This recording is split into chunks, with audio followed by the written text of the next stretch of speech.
সম্মানিত শিক্ষক শিক্ষিকা ও আমার প্রিয় বন্ধুরা, আজ আমরা একত্রিত হয়েছি বিশ্বকবি রবীন্দ্রনাথ ঠাকুরের জন্ম জয়ন্তী উদযাপন করতে।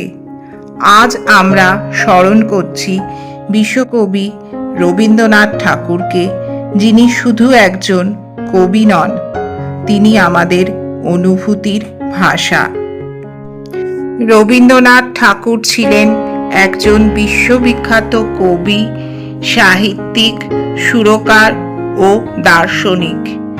তিনি 1861 সালের 7ই মে অর্থাৎ বাংলার 25শে বৈশাখ কলকাতার জোড়াসাঁকোর ঠাকুর বাড়িতে জন্মগ্রহণ করেন।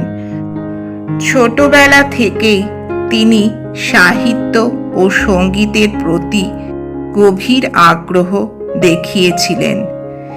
তিনি কবিতা, গান, গল্প, উপন্যাস ও নাটক রচনা করে বাংলা সাহিত্যকে সমৃদ্ধ করেছেন। তার রচিত জনগণ মন ভারতের জাতীয় সঙ্গীত এবং আমার সোনার বাংলা বাংলাদেশের জাতীয় সঙ্গীত।